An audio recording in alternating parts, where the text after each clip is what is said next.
City corporation নির্বাচন আমি এখনো এই বিষয়ে চিন্তা করি নাই, তো আমি এখন পরিকল্পনা করি নাই।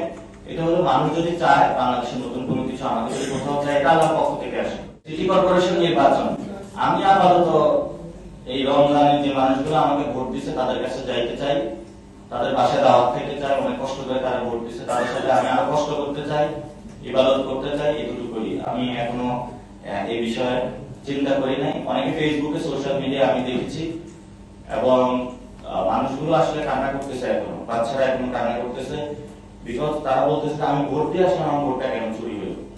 আমার তো ওই মানুষগুলোকে আগে যাওয়ার প্রয়োজন, যাতে আমি এখানে ঐক্যবদ্ধ ভাবে এই মানুষগুলোর পাশে থাকতে পারি। এবং অনেক ব্যবসায়ীর উপরে অলরেডি বলেছে, যেমন এক ব্যবসায়ী আমাকে জানিয়েছে তার কাছে 10 লাখ টাকা চাঁদা চাইছে, সে যদি চাঁদা দেয় তাহলে তার দোকান থাকবে, নাহলে দোকান থাকবে না। এই মানুষগুলোর পাশে আমাদের গিয়ে দাঁড়াতে হবে, আমি সেটা করতেছি। তো আমি এখন পরিকল্পনা করি নাই। এটা হলো মানুষ যদি চায় বাংলাদেশের নতুন কোনো কিছু আমাদের যদি কোথাও চায়, এটা আল্লাহর পক্ষ থেকে আসে। আমি এটা বিশ্বাস করি এবং ইনশাআল্লাহ আমাদের এই সংগ্রাম চলবে দ্বিগুণ গতিতে ইনশাআল্লাহ।